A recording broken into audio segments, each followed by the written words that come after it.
Buenos días con todos. Gabriela, quisiera preguntarte, ya que tocaron el tema, ¿cuál es la perspectiva o la posición liberal sobre la propuesta animalista de igualarnos en derechos precisamente con los animales? Básicamente es eso. ¿Cuál sería la posición liberal frente a la propuesta animalista, no de acá, sino mundial? Bueno, en realidad creo que como muchos temas hay discusiones entre liberales. Hace no mucho tuvimos una discusión con Walter y Guillermo y Juan Carlos sobre este tema. Le pueden conversar, y tenemos diferencias en ese tema con Juan Carlos, le podrían preguntar, pero básicamente es una cuestión que yo la veo complicada por el lado de ser coherente y de tratar de tener una posición fundamentada en un principio, ¿no? Mucha gente dice, voy a recordar el caso específico del León Cecil, que qué pena matar a alguien solo por placer, por digamos cacería, no por alguna necesidad fisiológica, pero la cuestión está en que nadie dice qué pena matar a una rata o a una hormiga. Entonces, ¿cuál es el principio general que te lleva a tener pena por un animal y no por otro? De la misma razón, el león no es un ser, digamos, comparable a un ser humano en el sentido de que no puede razonar y ser recíproco con las demás personas, porque, digamos, partimos los liberales de la idea de que mi libertad termina donde empieza la del otro, pero ¿cómo le explicamos ese concepto básico al león? Digamos, digamos, los derechos tienen su contraparte de respetar los derechos de otros, y en el caso de los animales yo veo difícil que ellos puedan hacer eso. No significa que estoy, a mí me encantan los perros, no estoy en contra de los animales ni nada, pero digo, igualarlos al nivel de los seres humanos lo veo un poco complicado por esas razones. Ahora, es una cosa sobre la cual sé muy poco, y esto es simplemente, digamos, mis inclinaciones iniciales de esa conversación que tuvimos esa vez respecto del León Cecil. Yo voy a poner la posición, porque esa es la posición de Gabriela, para poner el otro lado.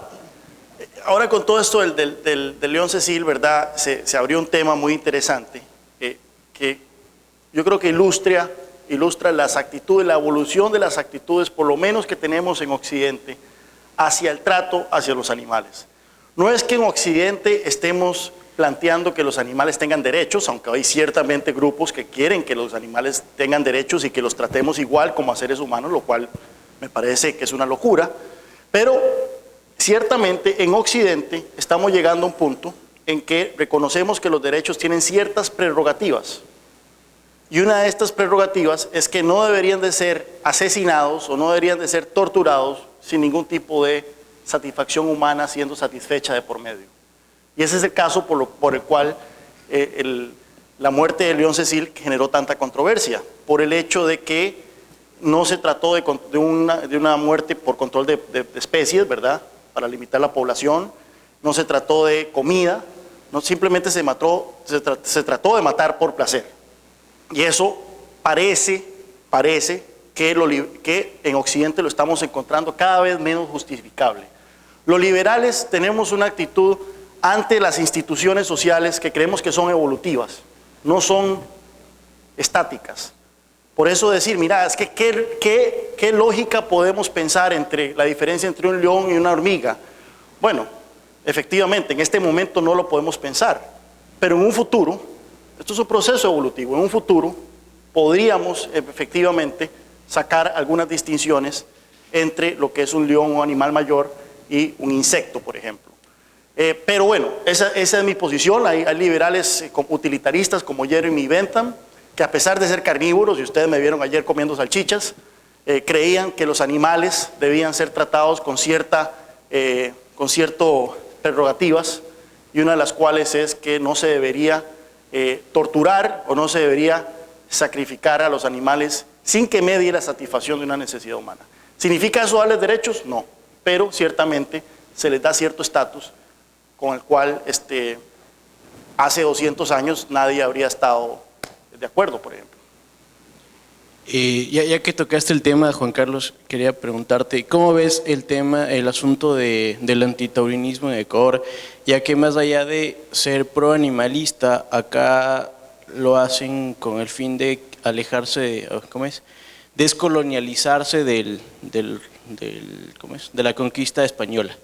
Y la pregunta... ¿Cuál es la primera? ¿Cuál es la primera? O sea, la propuesta antitaurina en Ecuador es más allá de ser pro-animalista, es más con el fin de descolonializarse sobre la conquista española. Desmarcarse de los españoles, de los toros. O sea, ya que tocaste el tema, te lo planteo a ti. Y segundo, Dorita, según la coyuntura, ¿cómo ve usted la propuesta del candidato opositor Guillermo Lasso? Eso.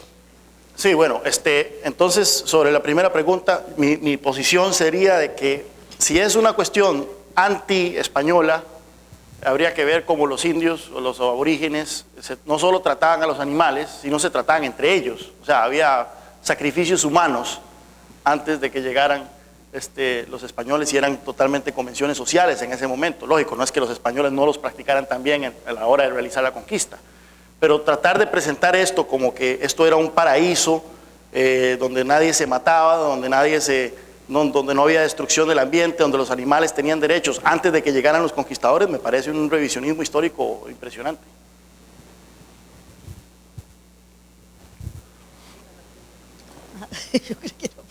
¿Cuál era la pregunta? Perdóname. Bueno, a mí me gusta mucho, por supuesto, las cosas que dice el grupo que trabaja con Guillermo, son muchos de los jóvenes que trabajaron con nosotros. En general su propuesta me parece pues la mejor. Yo no estoy en política porque el instituto es independiente, se supone que nosotros tenemos, el instituto es una institución para analizar los problemas y dar soluciones dentro del ámbito liberal, pero yo particularmente pues me gustan las propuestas que hace Guillermo Lasso.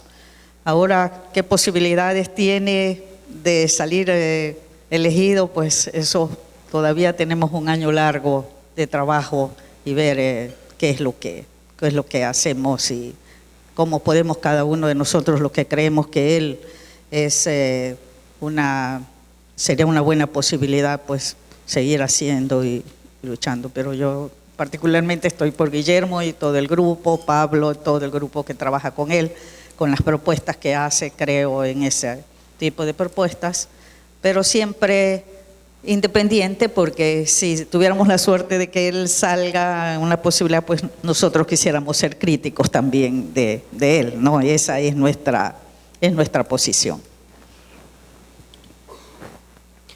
Buenos días, soy Andrea Arevalo de Quito. Mi pregunta, sabemos en dónde estamos, de dónde debemos partir y también tenemos el objetivo claro a dónde queremos llegar. En sí yo quisiera saber cuál es el camino que debemos seguir y cómo, como jóvenes, desde donde estamos, cómo podremos causar incidencia el liberalismo y cómo persuadir a los demás para lograr un liberalismo más avanzado aquí en Ecuador. Gracias. ¿Quién es la pregunta? A Dorita. Bueno, lo que estamos haciendo ahora realmente, capacitarnos, estudiar, Tatiana. Promover las ideas en todos los ámbitos en que nosotros podamos y entender un poco más. Yo no estoy tan segura si sabemos exactamente de dónde venimos, qué es lo que estamos haciendo. Necesitamos un poco más de historia de nosotros, de ver, de analizarnos. Por eso me interesó, en todo caso, la charla que nos dio Blasco Peña-Herrera. Yo sé que él es un político, conozco mucho de su vida y todo, pero ese ejemplo que dio no se me había ocurrido de los años 50 con Plaza, ver cómo fue. Nosotros necesitamos saber más de nuestra propia historia, qué es lo que, no volver a repetir eso. Y hemos aprendido mucho en el camino también. En estos años, cuando nosotros recién empezamos el instituto, no se hablaba aquí mucho de estos conceptos liberales, ni de Hayek, ni de Mises. Hemos ido aprendiendo en el camino y yo creo que falta mucho por aprender. Y creo tremendamente en la fuerza de cada uno de nosotros. Yo creo que cada uno tiene muchas habilidades, muchas fortalezas, y que cuando el gobierno cuando tenemos estas cuestiones de tanto control, nos va liquidando nuestras fuerzas. Entonces hay una entre nosotros, y se puede observar aquí, ¿no?, todo lo que podemos hacer y que estamos limitados cuando vienen estos dictadores y nos cierran los caminos. Entonces, una de las cosas de las que yo aprendí mucho cuando estudié allá en George Mason, la importancia de los intercambios, de los libres comercios.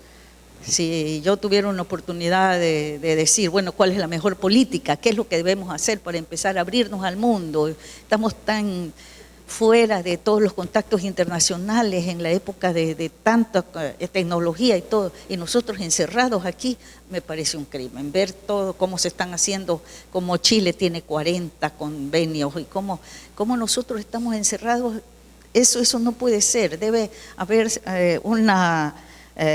y casualmente anoche le hablaba a Pablo, que hay que hacer un frente para abrir nuevos tratados de comercio. Esa es una de las formas. Pero buenos días, yo soy María José de Colombia y la pregunta es para Gabriela. Si hablamos de un gobierno limitado, ¿cuáles son las funciones o las acciones concretas a las que se reduce el gobierno para los liberales? El ideal de gobierno. Bueno, también hay variantes dentro de eso, ¿no? Hay un abanico liberal. De hecho hay un libro que escribió hace poco una amiga española que se llama María Blanco, se llama Las tribus liberales, donde ella, tengo pendiente leerlo, pero ella describe ahí las distintas vertientes liberales, y según la vertiente a la que te adscribas, pues vas a tener una definición un tanto distinta. Ahora, todos parten de ciertos principios comunes. Si me preguntas a mí personalmente, yo creo que me adhiero más hacia el liberalismo clásico, que digamos sí cree en la existencia, digamos, de un Estado, por lo menos a estas alturas, porque eso puede ir cambiando. Uno va leyendo más, aprendiendo más, estudiando, y uno siempre puede cambiar, digamos, lo que antes sostenía. Pero por ahora creo que sí debe existir el Estado para proveer algo como la seguridad y la justicia, la seguridad interna y la seguridad externa. Más allá de eso, la verdad que con lo que he leído hasta ahora, me inclino a pensar que, digamos, no hay justificaciones, no hay mayor justificación para que el Estado esté metido en cosas que se consideran tan esencialmente del Estado como la educación y la salud. O sea, yo sí creo que la educación y la salud es algo que puede ser provista de mucha mejor forma por el sector privado, de manera mucho más eficiente y permitiéndole a las personas tener acceso a servicios de mejor calidad. Pero además de eso, vivimos en países que tienen, bueno, hablo de Ecuador, tenemos Ministerio del Deporte, Ministerio de Patrimonio Cultural, Secretaría del Buen Vivir, tenemos una orquesta sinfónica de Loja financiada por el gobierno, digamos, podemos cortar todo eso antes de llegar, o sea, digamos, hay mucha tela para cortar, pero si me preguntas, sí creo que seguridad interna, externa y justicia, que digamos, por meterse en muchas otras cosas, creo que sufren esas funciones que considero que son las realmente esenciales del Estado. Ahora bien, hay una gran sombrilla, ¿verdad?, dentro del pensamiento liberal. Si ustedes leen autores como Hayek, autores como Friedman, verán que en algunos puntos de su vida impulsaron actividades estatales con las cuales ahora los liberales estaríamos en contra. Hayek, por ejemplo, estaba a favor de un servicio estatal de salud en su momento. Friedman abogaba por un impuesto de renta negativo. Esto quiere decir que a la gente pobre se le complementaba los ingresos si no alcanzaban para llegar a un mínimo mensual. Y esto no los hacía menos liberales a ellos. Así que el hecho de que tal vez uno crea que el Estado debe hacer un poquito más en algunas áreas, no deja de hacerlo uno liberal. Pero es importante leer y ver los argumentos detrás de cada intervención estatal que uno cree que debería existir. Hola, sorry que otra vez traiga el tema León, Cecil, pero ya, bueno, a ver, mi papá cazaba antes, y una vez fui, que les recomiendo que no vayan porque es súper feo, calor, bichos, es feo. Y mi ñaña es bueno, ella sí es defensora de derechos animales, etcétera, tinte rojo, pero bueno, vegana, etcétera. Entonces, ellos conversan mucho sobre el tema de deberían tener animal rights no. Y yo una vez escribí también sobre sobre eso, ¿no? Y yo llegué a que en el tema León Cecil específico, o sea, en Zimbabue hay una super mega hiper recontra inflación maldita que los pobrecitos sufren de hambre, miseria y muerte. Entonces, si es que un tipo que tiene plata, porque él había ofrecido 50.000, creo, te dicen, dale, vente, o sea, porque eso es hartísima plata para ellos especialmente. Además, cuando alguien mata a un animal, no solo lo mata porque sí, sino que también se lo come, vende partes, etc. Y los que manejan el safari también van con eso de ahí. Entonces yo creo que no es por simple que yo soy malo y lo mato, sino que hay algo más ahí. Ahora, y una cosita más que solo quiero decir, esto de acá, yo creo que la mejor forma para defenderlos es privatiza eso. O sea, yo defiendo a mi perro, a mi gato, mío, ya por eso mismo. Entonces yo creo que eso es lo más fácil. Sí, bueno, por eso es que cuando yo hice la intervención anterior me referí mucho al tema de aquí en Occidente. ¿Y por qué hablo de aquí en Occidente? Porque efectivamente, incluso después del episodio del León Cecil, a la semana y media o algo así, salió un artículo en el New York Times de un hombre de Zimbabue diciendo aquí no nos importa el León Cecil. ¿Por qué? Porque tenemos otras prioridades, las cuales son comer, tener vestido, tener vivienda.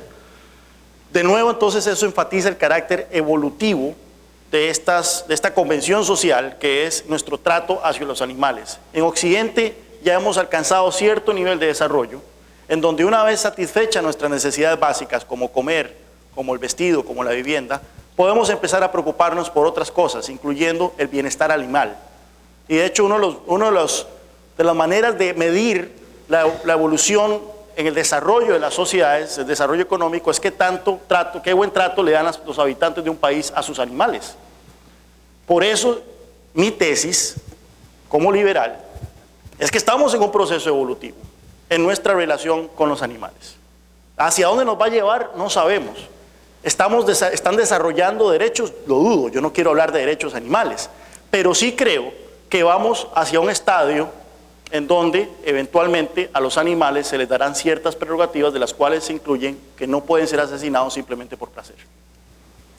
El problema que yo le veo a estos argumentos o cuando discuto con alguien de derechos animales o veganos o algo así, es la casi imposibilidad de ser totalmente coherente, porque a veces uno piensa que no está participando de consumir animales o de tratarlos mal, pero inadvertidamente sí lo está.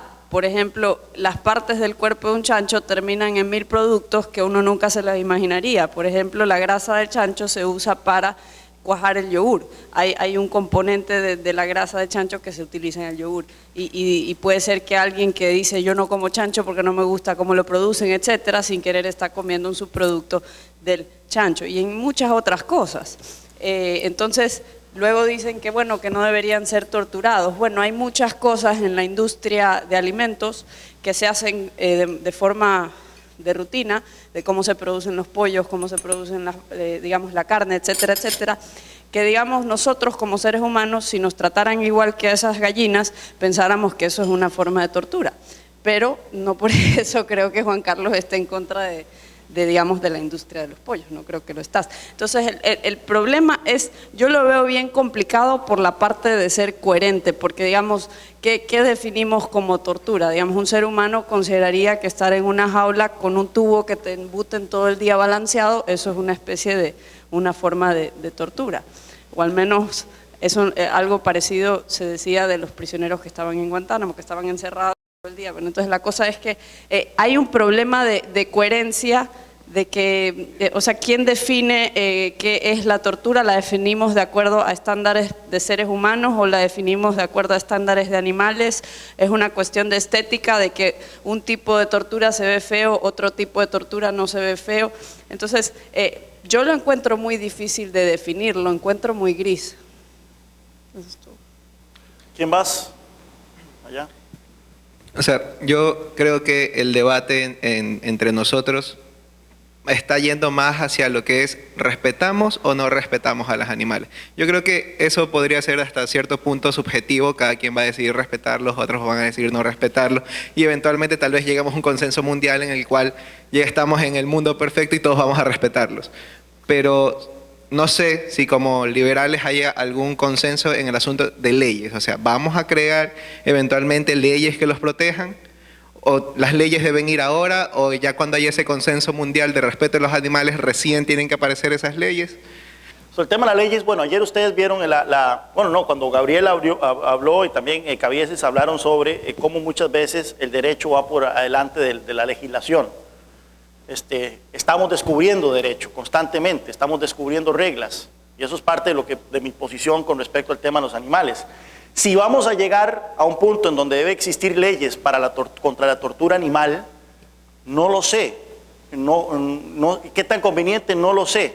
Pero, por ejemplo, ya en nuestros sistemas legales, aún ante la ausencia de leyes, una persona puede enfrentar penas si tortura a un animal. Si usted agarra un animal y lo hierve en agua caliente, muy probable, y lo descubren, muy probablemente ante un juez, ese juez le imponga a usted un tipo de castigo, no necesariamente la cárcel, pero ya existe ese tipo de prácticas en nuestros países. Así que parece que nuestras sociedades están avanzando, eventualmente, efectivamente, castigar cierto tipo de tortura o trato cruel contra los animales. Buenos días, Gabriela, Dora, Ian. Hay otros temas, ¿verdad? No solo derechos animales, podemos hablar de economía también. La pregunta es para Ian. Quiero meterme más al tema de apertura de fronteras. ¿Por qué vemos más control de fronteras en la actualidad y no menos? ¿Por qué la gente tiene miedo a recibir inmigrantes, refugiados? Porque a veces piensan que nos van a quitar el trabajo, se van a aprovechar de la riqueza de nuestro país. Entonces, ¿qué hacer para cambiar esa mentalidad y para poder existir, que exista un mundo sin fronteras? Porque los liberales creemos en eso. ¿Qué podemos hacer? Como deben saber, ese es un gran tema en los países en desarrollo, en Estados Unidos, por cierto, y se ha convertido hasta un tema de campaña electoral en que algunos han estado hablando cosas muy despectivas acerca de los mexicanos, centroamericanos, etc. Es obvio que cuando la gente es libre, contratan con extranjeros, con inmigrantes, y que ese intercambio es beneficioso, ¿no? Ahora, tú me estás preguntando por qué a veces puede haber algún rechazo de ese tipo de política. En algunos casos se trata simplemente de la creencia, que es falaz, de que cuando vienen inmigrantes toman trabajos y son una carga. A ver, por el lado económico, cuando vienen inmigrantes, ya los estudios se han hecho un montón, que no están tomando trabajos, están creando trabajos, porque claro que toman trabajos, pero a la misma vez que hacen eso, crean riqueza, porque el que le contrata lo está haciendo y le está beneficiando a él. Con esa riqueza que le crea, él puede crear otros puestos de trabajo, negocios, ese tipo de cosas. Y se ha comprobado eso una y otra vez en los estudios. Existe en los países desarrollados un Estado benefactor grande, y el temor es de que si vienen esta gente típicamente pobre de México y Centroamérica, por ejemplo, en Estados Unidos, van a ser una carga pública, ¿no? Ahí puede haber un razonamiento legítimo, pero nosotros hemos hecho estudios que incluso así no es verdad si uno lo mira en tema de generaciones. A la medida que la segunda y la tercera generación se incorporan a la sociedad, no son una carga. En todo caso, la solución no es restringir la inmigración, la solución es reducir el Estado benefactor, no solamente por esa razón, sino por otras. ¿Cómo convencer a la gente de tener fronteras más abiertas? Eso ya es, para mí, un trabajo más difícil, pero me parece que ya hay mucha gente al que se le puede apelar con el sentido común. Es decir, usted contrata ¿a quiénes contratan en Ecuador? ¿A peruanos? No. ¿Sí? A peruanos. ¿Ustedes contratan a peruanos? ¿Y cuál es el problema con eso? ¿No?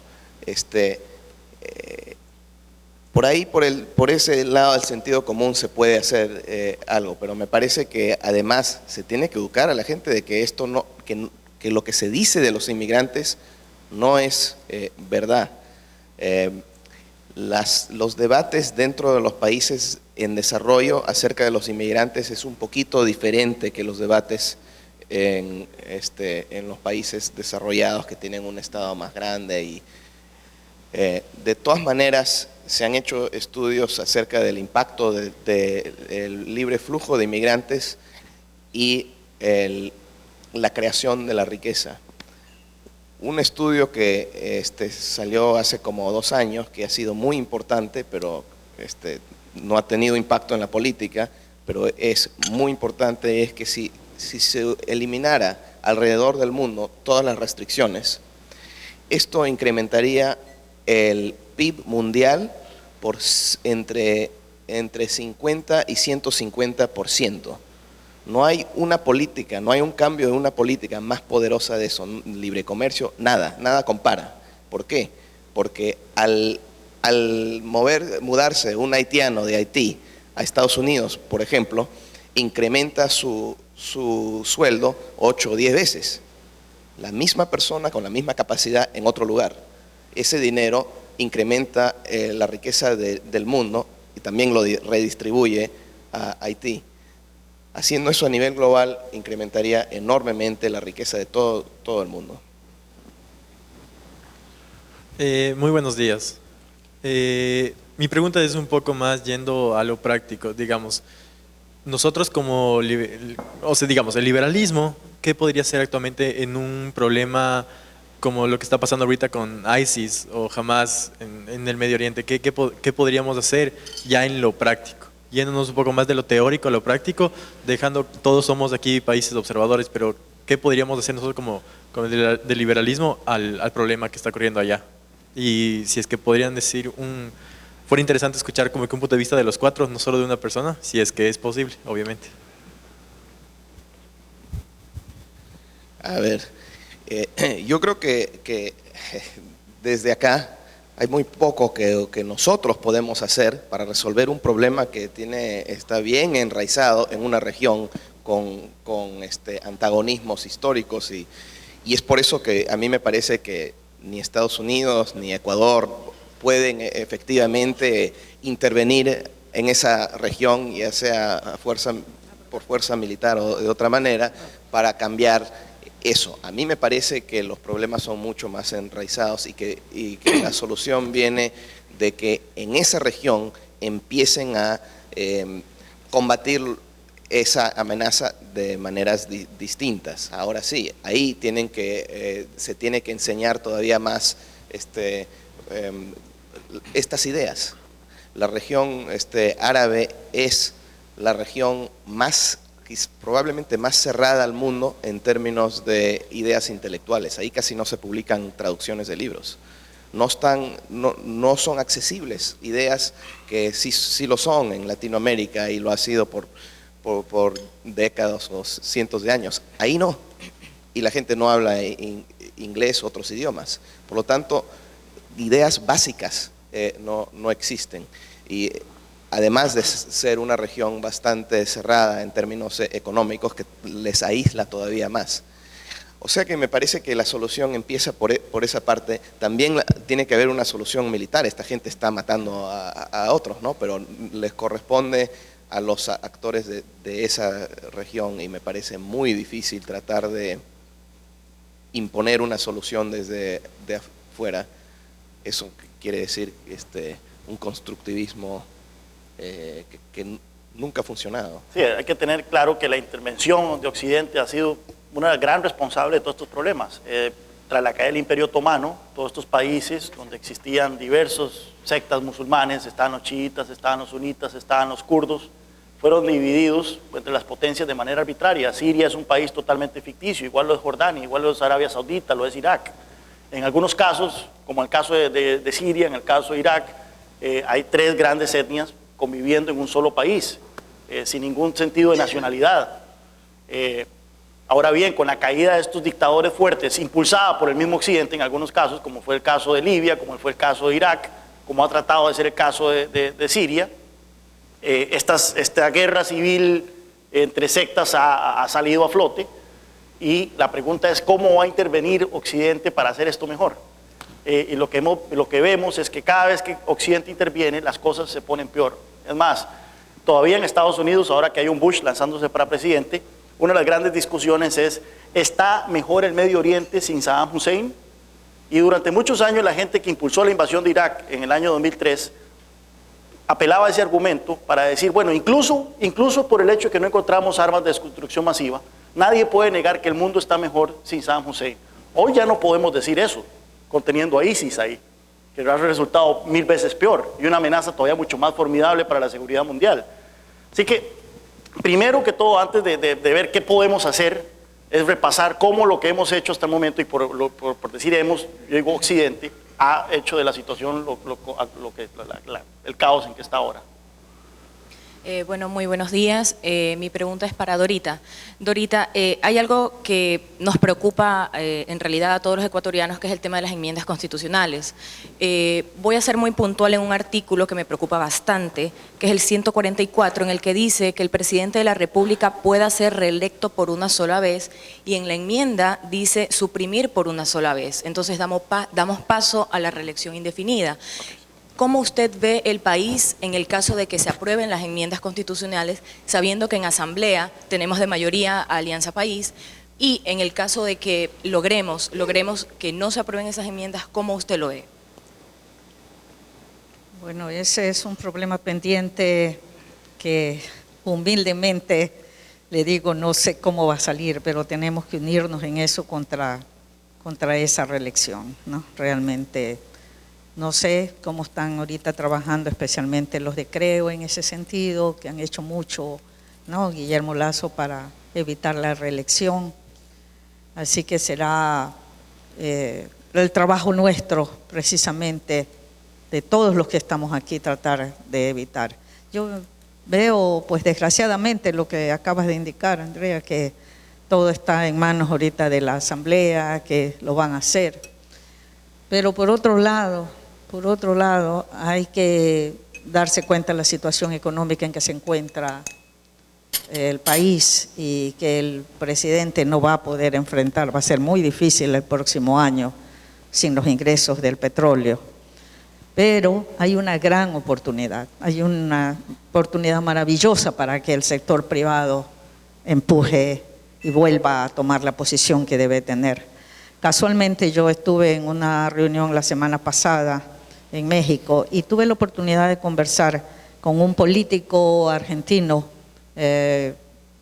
muy importante, y él es liberal, pero como dijo Gabriela, los liberales también tenemos todo un rango de acción política, ¿no? Cada uno a nuestra manera de ver el mundo.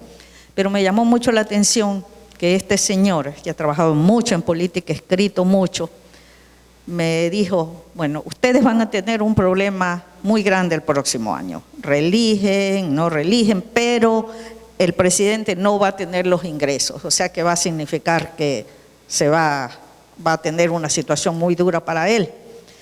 Pero ustedes no sé por qué están en esta situación, porque realmente tienen todavía muchas perspectivas petroleras. Hay mucho petróleo, no se ha avanzado, no se ha incrementado la producción de petróleo. Ustedes tienen allí, como quien dice, una cajita de ahorro que ustedes pueden salir.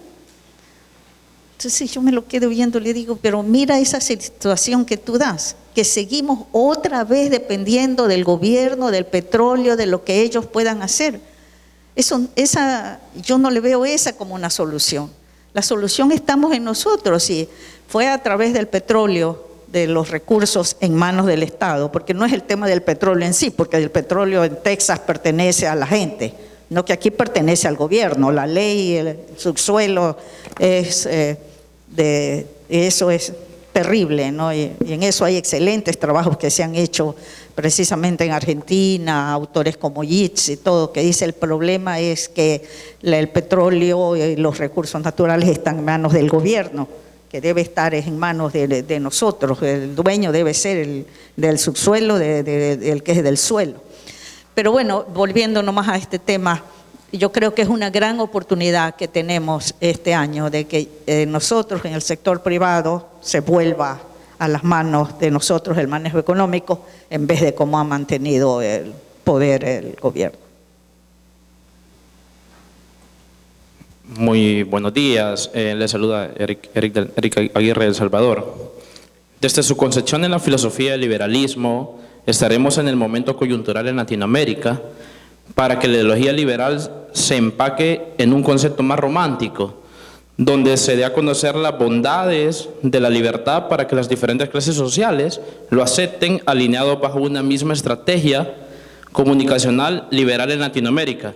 Y esto lo digo teniendo en cuenta que el socialismo del siglo XXI en la historia viene vendiendo la igualdad, crea más, pero crea más desigualdades al final de cuentas, y se acaba al final la clase media, y en ellos se da a conocer como que en vez de que existan menos pobres, existen más pobres, porque crea dos clases nada más: la clase oligarca, que terminan siendo ellos, pero condena al individuo a la pobreza y no le permite el desarrollo del individuo personal.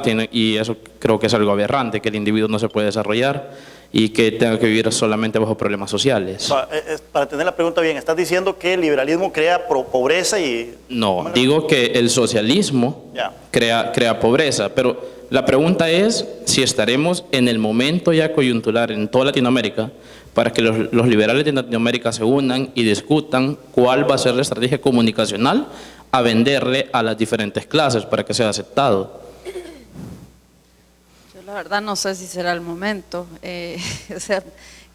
Creo que nosotros estamos dedicados a trabajar en esto desde hace mucho tiempo, y bueno, lo hacemos sin importar la coyuntura en torno a los principios que defendemos. La cuestión es que, un pequeño paréntesis, si alguien, aquí no todos probablemente son liberales convencidos, les invito a que los que no están de acuerdo, tienen sus dudas o algo, por favor tengan la confianza de hacer sus planteamientos y sus preguntas, porque veo que muchos están preguntando como en algo que ya estamos de acuerdo en las premisas. Estoy segura que aquí hay algunos que no, y los invito a hacer sus cuestionamientos y preguntas, porque incluso lo haría más entretenido. Pero volviendo a la pregunta, yo no sabría decirte si es el momento. Es cierto que en los momentos en que hay crisis, como decía ayer Pablo, la gente está buscando explicaciones, y hay que aprovechar esa disposición a escuchar, porque cuando todo anda bien, la gente no busca explicaciones, simplemente está contenta y no le interesa escuchar a los agoreros del desastre, como nos decían cuando en plena bonanza petrolera nosotros decíamos que no convenía inflar el gasto público, nos decían desde Casandra hasta agoreros del desastre, etcétera. Nadie quería escuchar de por qué, de críticas, y entonces ahora sí, porque ahora la gente se siente afectada. Entonces creo que sí, digamos, soy muy optimista en el presente acerca de la posibilidad de plantear nuestras ideas en el debate, y esto se aplica a América Latina en general, porque toda la región está enfrentando una especie de resaca de esa bonanza de los commodities. Hay que identificar ciertas coyunturas que están ocurriendo en este momento que tal vez se prestan para nuestro mensaje. Uno de ellos es, efectivamente, hay un creciente descontento por el hecho de que esta bonanza en las materias primas ha pasado. La gente ya no tiene una sensación de bienestar que había hace unos años, y esto ha hecho que la corrupción, el despilfarro en el sector público, etcétera, sea cada vez menos tolerable. Entonces vemos efectivamente que los niveles de popularidad de muchos presidentes alrededor de la región han caído. Entonces, si nosotros vemos el último Latinobarómetro, esta encuesta que se hace, ¿verdad?, en todos los países de América Latina, veremos de que existe mucha desconfianza hacia los políticos y hacia ciertas instituciones del Estado. Existe desconfianza hacia el legislativo, existe desconfianza hacia el ejecutivo, incluso hacia el mismo poder judicial. Uno de los grandes retos que tenemos los liberales en América Latina es romper esa percepción que no es racional, el hecho de que la gente desconfía de los políticos pero quiere que el Estado siempre haga más, ¿verdad? Si usted le pregunta a cualquier latinoamericano, ¿qué opina usted de los políticos? ¿Son ladrones, son oportunistas, son choriceros, son toda la cuestión, ¿verdad? Pero si usted les pregunta, ¿qué cree usted que debería hacer el Estado? ¿Usted cree que el Estado debería meterse en educación, en salud, en deportes, en promoción de la cultura, en promoción de los buenos valores, en fomentar la familia, etcétera? Le van a decir que sí a todo, usualmente. Existe una disyuntiva totalmente inexplicable entre lo que la gente latinoamericana ve como el político y lo que el Estado debería hacer. Yo creo que es un tema que hay que enfatizar, o sea, tratar de aterrizar a la gente de que ese ente etéreo que es el Estado, ¿verdad?, que la gente habla como que si fuera su santidad, ¿verdad?, no es más que una burocracia manejada por políticos, esos políticos que la misma gente desconfía. Eso es uno. El otro tema es el gran tema de la desigualdad. En América Latina somos la región con la disparidad de ingresos más alta de América Latina. Y los liberales usualmente decimos que la desigualdad no importa, que lo que importa es que todos salgamos adelante, ¿verdad? Sin embargo, si la desigualdad es producto de reglas injustas, por ejemplo, un sistema económico mercantilista como el que hemos tenido a lo largo de 500 años en América Latina, creo yo que los liberales tenemos entonces un mensaje muy importante que machacar en el tema de la desigualdad y en el tema de cómo superar la desigualdad o cómo reducir la desigualdad, no mediante más intervencionismo estatal, sino reduciendo las intervenciones del Estado, en donde el Estado, los políticos, escogen ganadores y perdedores, en política monetaria, en política comercial, etcétera, etcétera. Sí, yo solo quiero añadir una cosita con eso. ¿Cuál es el momento que tú dices, no, y que lo hemos pensado mucho? ¿Cuál es el momento de hacer el cambio? Eso es lo que no lo sabemos y lo estamos viendo en Venezuela. ¿Hasta dónde pueden llegar? ¿Hasta dónde? ¿No? ¿Cuál es el fondo de una situación? Yo me acuerdo hace 25 años estábamos en una reunión aquí y Martín Kraus daba una charla y decía, hemos llegado a Argentina ya a tocar fondo. Uy, chica, y después llegaron peor, o sea, ¿hasta dónde toca fondo? ¿No? ¿Hasta cuándo Venezuela sigue así? Yo no hace mucho también estuve en otra reunión y de ahí están saliendo un grupo en internet que dice, bueno, ya no podemos soportar más la situación, tenemos que hacer un llamado, pero nosotros nos quedamos solos en estos enunciados y en las ideas porque no tenemos ese poder de ir a tirar piedras o esto, pero no, ya hasta dónde llega, qué es lo que hace que caiga el muro de Berlín, qué es lo que hace, bueno, son las ideas, de eso estamos seguras, pero cómo las llegamos, cómo las promovemos, cómo se hace eso es distintas las circunstancias. Disculpe que me meto otra vez la cuchara en este tema porque es importante. Una vez escuché yo a un amigo liberal diciendo que hay que aprovechar las circunstancias, estar preparado para aprovechar las circunstancias. Y ponía el ejemplo de Estonia. Estonia, un país que ustedes saben se independizó de la Unión Soviética en 1992, un país pequeñito que había sido ocupado por los nazis en la Segunda Guerra Mundial, luego fue ocupado por la Unión Soviética durante 50 años o más, y que se independiza en un momento de caos económico impresionante, como todas las repúblicas soviéticas que se independizaron en esa época. Bueno, resulta que un chavalo que era profesor de historia, con 32 años, creo que era el que tenía Marlar, 32 años, termina siendo primer ministro en esa situación caótica. Su única referencia económica es que se había leído a Milton Friedman. Y dijo, bueno, vamos a implementar lo que este carajo dice en este libro. Y al parecer el tipo tiene mucha razón, parece muy seguro lo que dice, y vamos a implementar lo que este señor dice. Flat tax, apertura comercial unilateral, etcétera, etcétera. Bueno, aprovechó una circunstancia caótica, estuvo ahí en el momento correcto, con las ideas correctas, y bueno, ustedes ven que Estonia es uno de los países más avanzados, o quizá el más avanzado del antiguo bloque soviético. Así que muchas veces, como dice ahorita, parece que las cosas se pueden poner peor, que estamos desilusionados porque la situación se deteriora constantemente, pero hay que saber estar ahí en el momento correcto, porque uno nunca sabe cuándo con estas ideas podemos hacer una diferencia enorme. Yo tengo el micrófono. Buenos días. Tengo una pregunta. Ian, ayer hablaste sobre las patentes, las propiedad intelectual. En especial las patentes vendrían a ser el incentivo de las empresas para obtener el retorno de toda la inversión en investigación y desarrollo que han hecho. Ahora, en el caso de las farmacéuticas, ellos pueden poner el precio, como son monopólicos por las patentes que ellos tienen, ellos pueden poner el precio. Y en el caso de medicinas y cosas así, caso práctico fue el hecho de que hace poco, el mes pasado, una farmacéutica fue comprada por otro laboratorio y el precio de las pastillas para el tratamiento de la droga, que era el único aceptado en los Estados Unidos, costaba $13 las tabletas y ahora cuesta 700. El mismo laboratorio subió el precio, compró las patentes de la medicina para la toxoplasmosis, hizo el mismo procedimiento y uno se queda a ver, ¿no? De que, o sea, uno tiene ese sentimiento de injusticia, de que esas personas que están sufriendo de esa enfermedad no puedan alcanzar a pagar el tratamiento. Entonces, quiero saber es la posición que usted tiene.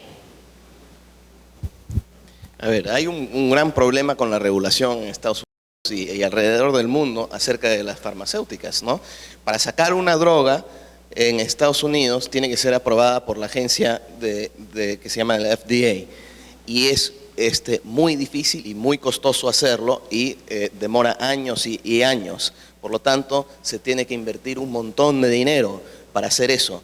Además, es una de las razones por las cuales las farmacéuticas dicen que y es por eso que necesitamos patentes para siempre y crean estas situaciones monopólicas. No es un resultado de mercado eso es un resultado de la sobreregulación. En el camino no se aprueban un montón de medicinas que podrían haber salvado la vida de muchas personas.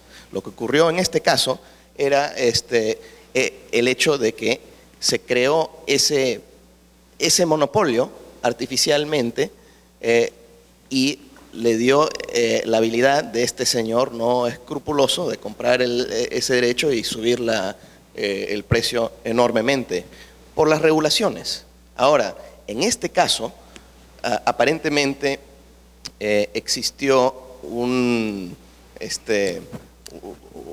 una parte de la regulación que no es típica, que sí permitió finalmente a que se meta otra en ese mercado. Y es exactamente lo que ocurrió semanas después.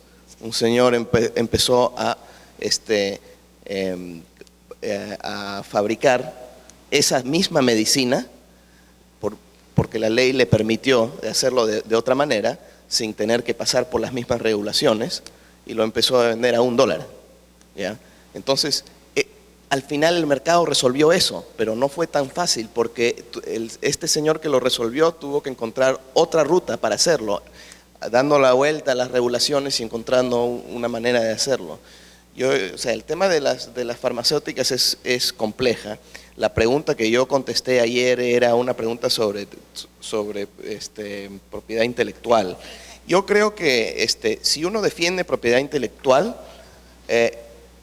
puede ser válido, pero después de eso, la pregunta es, ¿cómo se construye esa propiedad intelectual? Y a mí me parece que por estas razones regulatorias, por el hecho de que las empresas farmacéuticas tienen tanto poder político, no se separa la parte económica de la parte gubernamental demasiado en los países desarrollados, en ciertas industrias, como la banquera y otras, esta es una, tienen mucho poder y pueden influenciar el proceso regulatorio de patentes.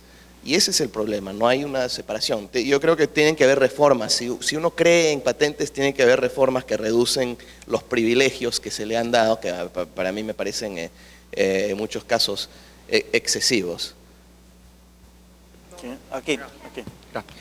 Buenos días con todos. Mi nombre es Pablo de Cuenca. Yo sigo derecho, soy abogado. Mi tema va con la cosa de la justicia. Es como se dice que lo que el Estado debe encargarse de lo que es básicamente la seguridad y la justicia. Pero sin embargo, a mí siempre se me ha venido la idea de que ¿Creen ustedes, o Gaby, crees tú que se podría privatizar la justicia? Partiendo de que en el estado que estamos ahorita, por ejemplo, con el gobierno que tenemos, la justicia en sí o la función judicial no es para nada equitativa. O sea, uno pelea contra el gobierno y no existe justicia. O los jueces son puestos por el mismo estado, el mismo gobierno. Entonces, y vemos que hay centros de arbitraje o de mediación privados que funcionan mucho mejor a veces que realmente la misma función judicial. Entonces, ¿deberíamos realmente darle el poder al Estado para que maneje también la justicia o podría darse el caso de que se privatice la misma? Yo no he leído a las personas que son, digamos, que se han especializado en esa propuesta. Sé que Bruce Benson es la persona que hay que leer, el autor que se debe leer si uno quisiera explorar esa posibilidad de privatizar, de justicia privada. También, por ejemplo, también está el que ese sí me lo leí, el de Bruno Leoni, de La Ley y el Estado, que les recomiendo ese libro, donde en realidad cuenta brevemente cómo antes se regía el derecho privado.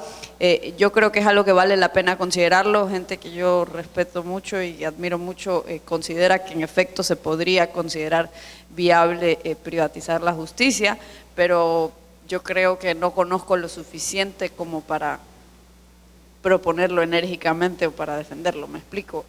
No creo que la justicia en Ecuador es un modelo merece el nombre justicia, porque no es independiente, no ha gozado de independencia del poder político, tanto en este gobierno como en otras épocas. Creo que ahora es más marcada su dependencia de un partido en particular.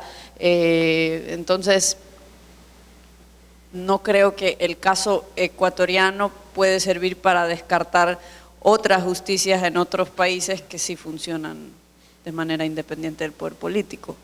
Ahora sí creo que vale la pena, como te decía, y tengo pendiente esa lectura de Bruce Benson sobre este tema. Tu pregunta en realidad es sobre el Estado de Derecho, ¿no? O sea, ¿cómo puede haber un Estado de Derecho mejor en Ecuador si el mismo Estado está violando el Estado de Derecho, ¿no? ¿Cómo se promueve el Estado de Derecho? Nadie sabe cómo.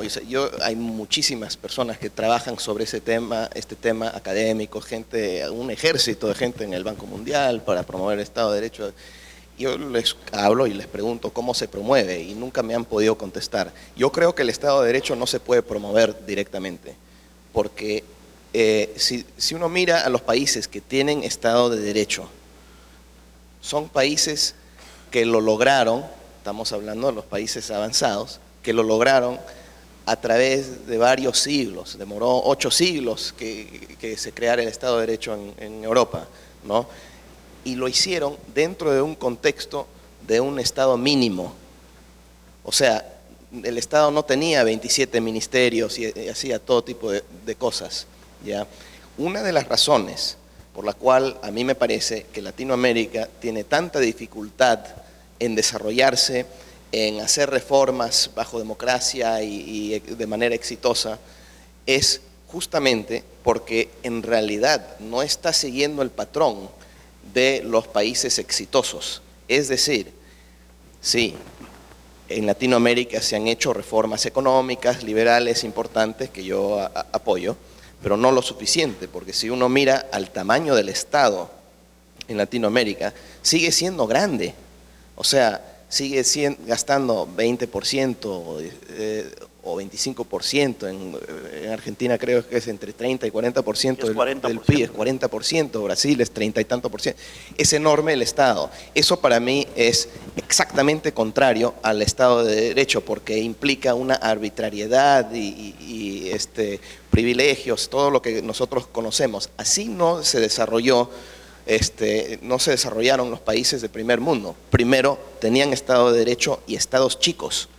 Han podido evolucionar el Estado de Derecho porque tenían Estados chicos. En Latinoamérica hemos estado tratando acá de llegar a un Estado de Derecho con un Estado grande. Y a mí me parece que ese es el problema.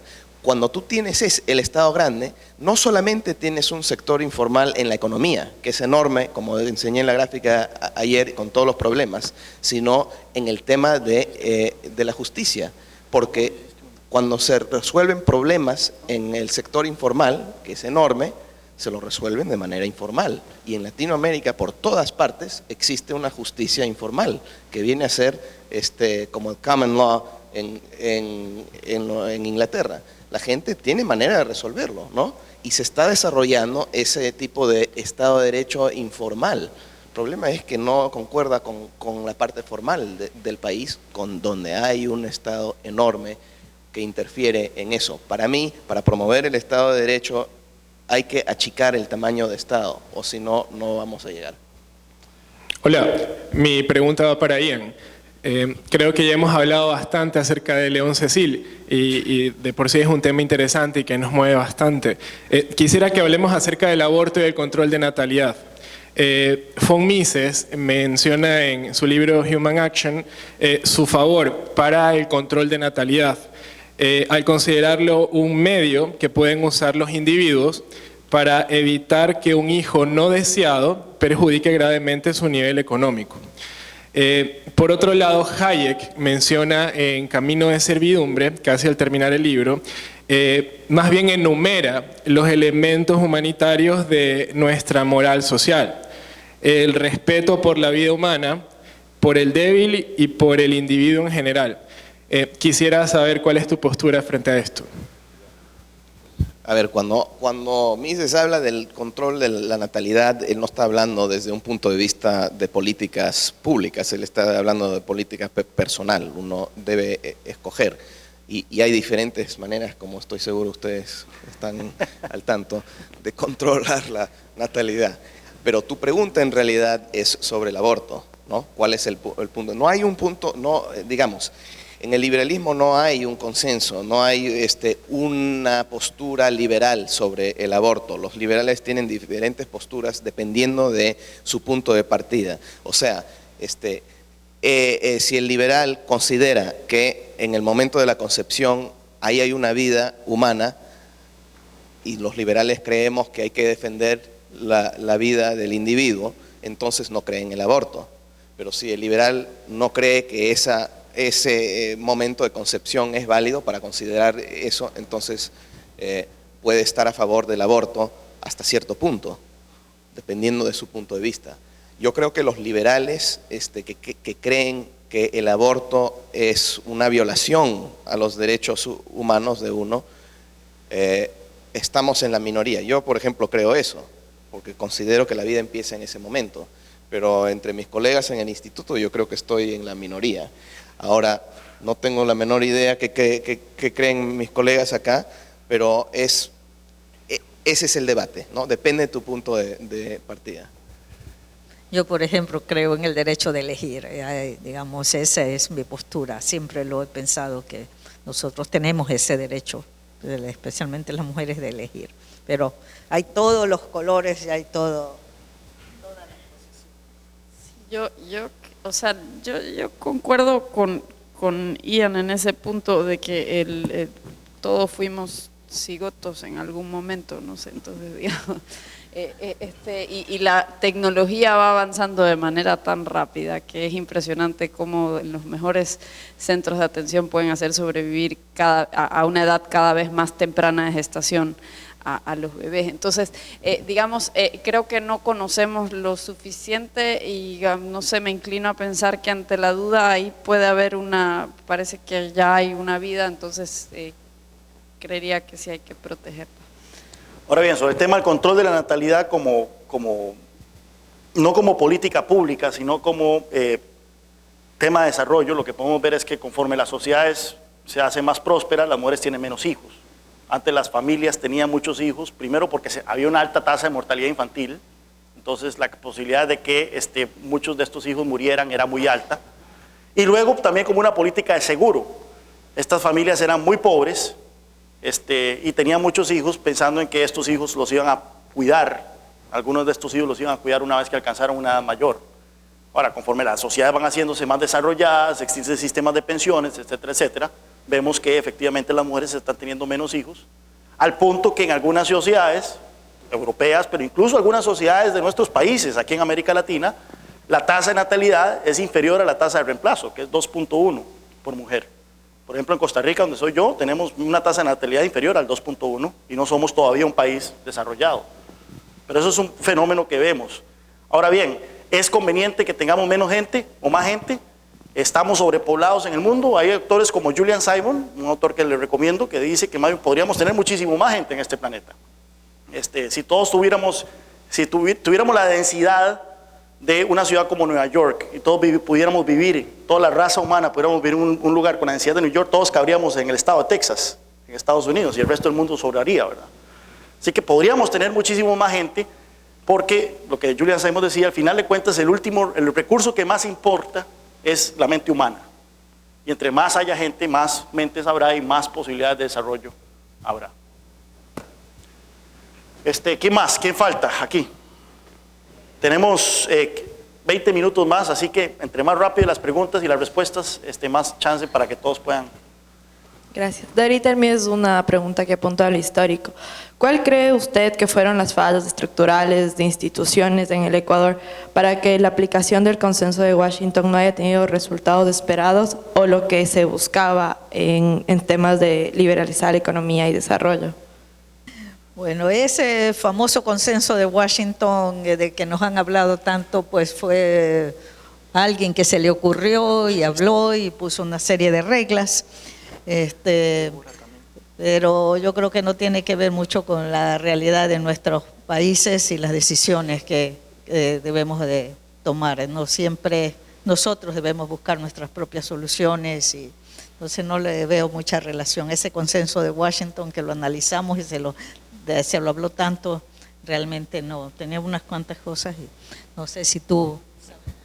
A ver, el consenso de Washington es mal llamado consenso de Washington. Da la impresión de que Washington tuvo una idea y se lo impuso sobre Latinoamérica. Así no fue, así no fue.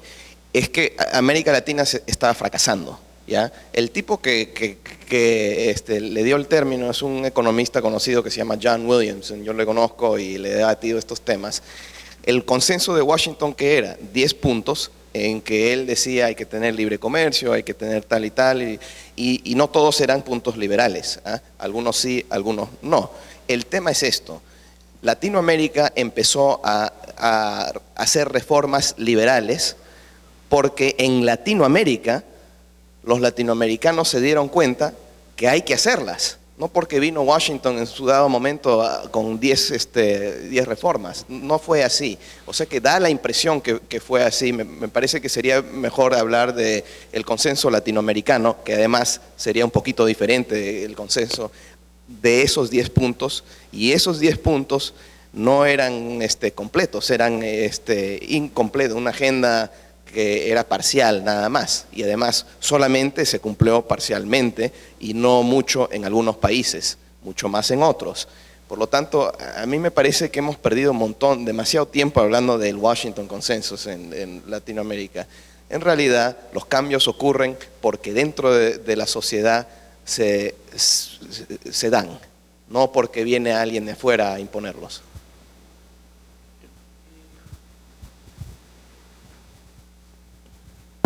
Ahí está.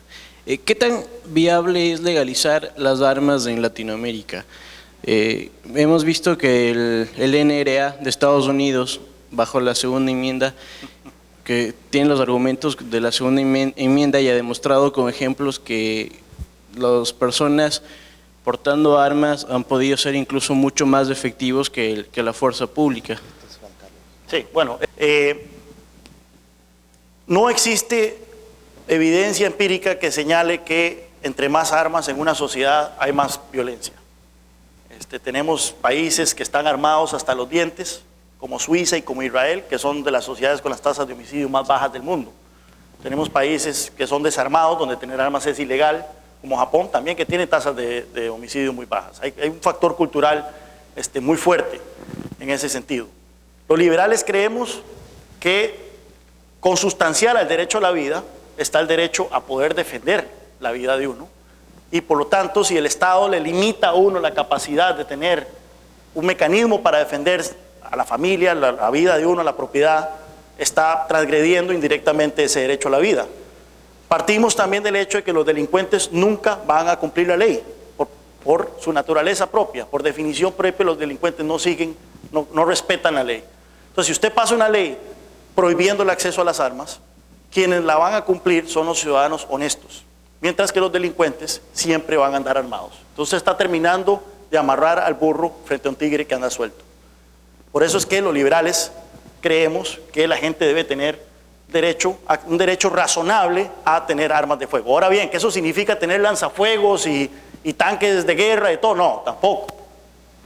Hay ciertos, o sea, yo creo que el sentido común llama para que ciertas armas no estén disponibles al público, armas automáticas, por ejemplo, esas de que si usted aprieta el gatillo, suelta ráfagas continuas de fuego. Y ya existen ese tipo de regulaciones.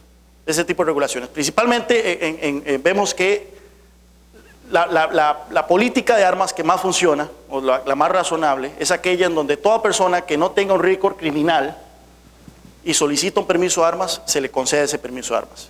No tiene esa persona que demostrar que su vida está en riesgo o que corre algún peligro. Y eso, por ejemplo, es lo que tenemos en Estados Unidos, y tenemos en mi país, en Costa Rica, tenemos ese tipo de política de armas. Ahora bien, si ustedes ven, en Brasil está prohibida la tenencia de armas, hasta hace poco. Y es un país con una tasa de homicidios muy alta. En Venezuela está prohibida la tenencia de armas. En México está prohibida la tenencia de armas. Y eso no ha evitado de que los delincuentes anden armados hasta los dientes y que tengamos tasas de homicidio y violencia de las más altas del mundo. Así que, desde un punto de vista filosófico, desde un punto de vista práctico, es por eso que los liberales creemos en el derecho a portar armas. Buenos días. Aquí. ¿Dónde está?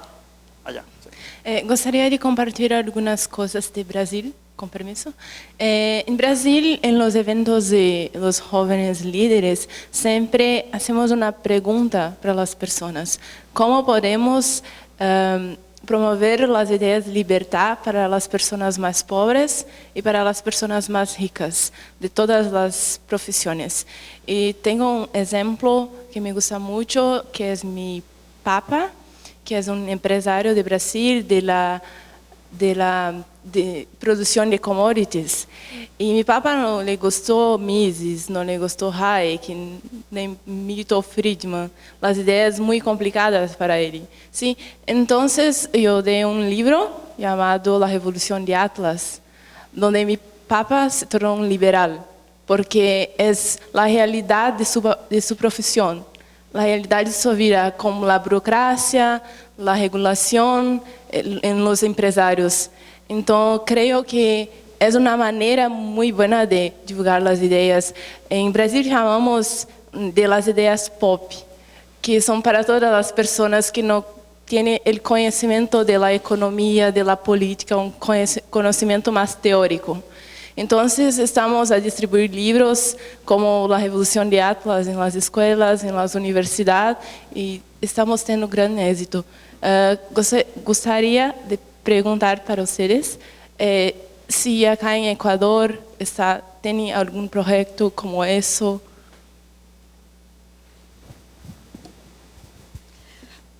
Sí, tú te has referido a los empresarios, ¿verdad? Sí, entendí bien tu pregunta final realmente.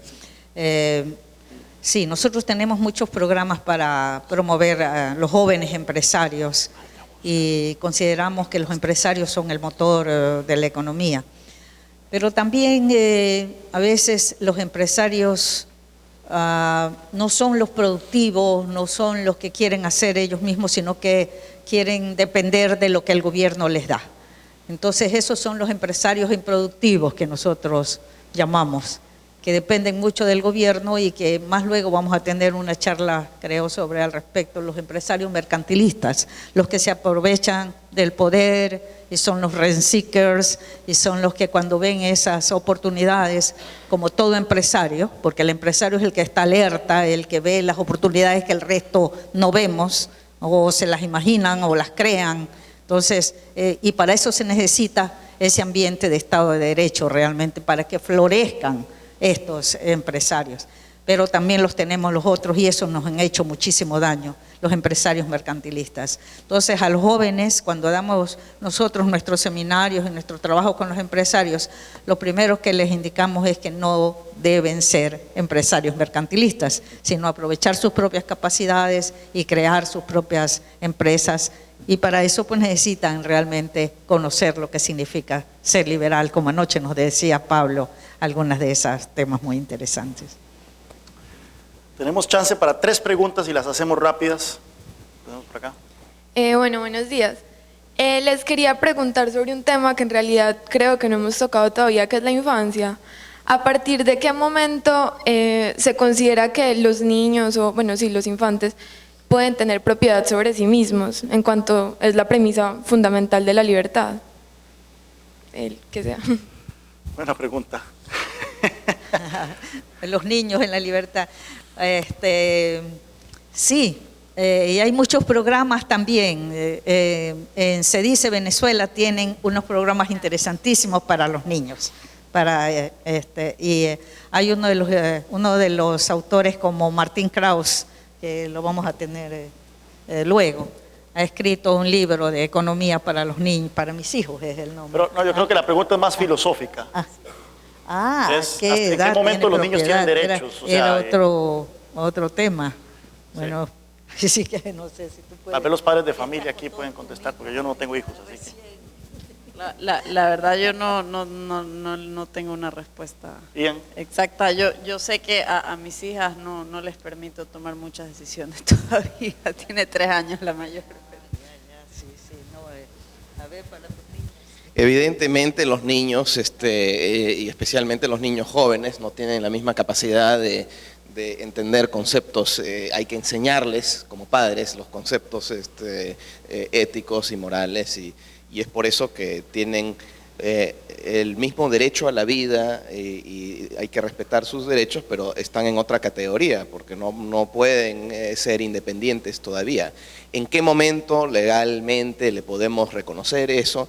En realidad eso es una cosa arbitraria, ¿no? En los países en desarrollo suele ser a los 18 años, pero no todo ocurre a los 18 años, ¿no? Digamos, a los 16 se les da permiso a manejar. Increíblemente en Estados Unidos solamente hasta los años 21 pueden tomar cerveza, o a los 18 les pueden mandar a una guerra para que se maten, pero no pueden tomar una cerveza, o sea, es una cosa de locos, ¿no? Entonces, en realidad ese es depende del criterio que uno puede aplicar, pero me parece un poco arbitrario. Pero sí es un área en que en general tenemos que respetar el derecho del padre sobre el hijo. El problema viene cuando uno puede decir que los padres están violando los derechos de los niños. Eso ocurre, ¿no? Pero hay que tener mucho cuidado porque tampoco queremos empoderar el Estado para quitarle los niños a los padres y el Estado no hace buen trabajo en eso. Por lo general, ese no es un problema generalizado, ¿no? Existen a veces esos problemas, pero no es un problema mayor. Bueno, nuevamente otra pregunta y esa va para Juan Carlos. ¿El socialismo muere o no morirá en el corto plazo? Conociendo muy bien lo que Dorita dijo, que depende de hasta cuándo un país quiere terminar con hasta dónde quiere llegar, hasta tocar fondo. Depende obviamente de cada país. Conociendo también cómo está secuestrado el sistema electoral en estos gobiernos autoritarios. Y mi siguiente pregunta también es, ¿qué va a suceder con Chile, que ahora quiere crear cambiar la constituyente en su país? Que es un problema que obviamente pasó aquí, pues, con el cambio de la Constitución. Ok, voy a agarrar las dos y meterlas en uno solo porque el ejemplo de Chile es un ejemplo muy revelador sobre lo formidable que son las ideas socialistas para seguir saliendo, ¿verdad? A pesar de que han demostrado ser totalmente desacreditadas, a pesar de que se demuestra que son empobrecedoras, y en un caso tan claro como el caso de Chile, en donde las ideas liberales han traído prosperidad muy evidente a un país que hace 40 años está en el absoluto caos. Recordemos que Chile no empezó de una base alta. Chile tenía 50% de pobreza. En 1975 tenía una inflación del 500%, un país al borde de la guerra civil o saliendo de un proceso de casi que lo lleva a la guerra civil con una cruenta dictadura militar Y a partir de la implementación de reformas liberales bastante agresivas, hoy tenemos un país que no solo tiene el PIB per cápita más alto de América Latina, tiene también los niveles de movilidad social más altos de América Latina. Es decir, si usted nace pobre en Chile, usted tiene más probabilidad de terminar arriba que en cualquier otro país de la región. También tiene usted el país con las instituciones democráticas más fuertes de la región, a pesar de haber sido la última dictadura militar en caer en Sudamérica. Entonces, podemos ver en Chile los beneficios muy evidentes de las políticas liberales. Y aún así tenemos un país en donde un nivel importante, una proporción importante de la sociedad quiere regresar al estatismo, quiere regresar al socialismo. Entonces, ¿cómo se explica uno esto, verdad? Y esto demuestra lo formidable que son las ideas socialistas. Uno nunca puede cantar victoria. En su momento, Francis Fukuyama dijo, bueno, este es el fin de la historia, la caída del muro de Berlín, ya no tenemos que preocuparnos más, ya las ideas socialistas y el colectivismo han sido desacreditados, ahora tenemos hacia adelante una sociedad liberal de mercado. Y hemos visto que no es así. Esto es un fantasma que continúa resucitando, principalmente por cómo apela a los instintos más animales del ser humano, ¿verdad? La envidia, la destrucción del bienestar del prójimo, ¿verdad? El hecho de que si usted es pobre porque hay alguien que está allá afuera que es rico y le ha robado a usted, lo que hay que hacer simplemente es quitarle a los otros para redistribuirlo, apelar a esos escenarios nirvana que explicaba Guillermo Cabieces, ¿verdad? Donde efectivamente nuestras mentes, si tan solo tuviéramos una mente planificadora, todo estaría mejor, ¿verdad? Yo creo que es por eso que las ideas socialistas siguen saliendo. Vemos cómo hay ciclos en los diferentes países. Vemos a Venezuela ahora, pero vemos a Argentina, por ejemplo, cómo cada 25 años pasa por el mismo ciclo. Y es por eso, creo yo, que tenemos que estar muy atentos siempre. Nunca podemos darnos por vencidos, nunca podemos darnos más bien por victoriosos en esta lucha de las ideas. Y el ejemplo de Chile lo demuestra muy bien. En este momento los amigos chilenos que por muchos años vivían promoviendo su modelo alrededor de América Latina, hoy de repente se encuentran defendiéndolo con las uñas y los dientes en Chile, precisamente porque creyeron, por lo menos ciertos sectores de la sociedad chilena, principalmente los empresarios, creyeron de que ya no tenían, que ya el modelo era dado, y ahora vemos cómo tienen un gobierno que está tratando de montarlo a poquitos, ¿verdad? Démosle un aplauso a los profesores.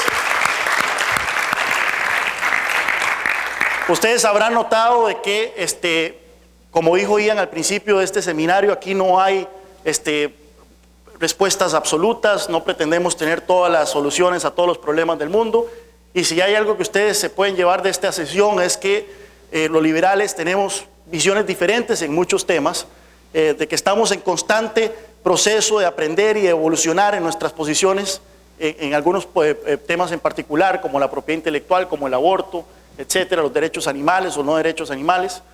Y lo que nos gustaría es que ustedes salgan de aquí con esa inquietud. Aquí hemos mencionado algunos autores, Bruce Benson, Julian Simon, Hayek, Mises, que salgan de aquí, lean, aprendan más. Nosotros luego de este seminario, y esto lo diré más tarde, vamos a mandarles un correo con mucha información sobre seminarios similares a lecturas que pueden hacer. La idea es que ustedes salgan aquí con la curiosidad intelectual para seguir avanzando en el aprendizaje de estas ideas. Tenemos un break de 15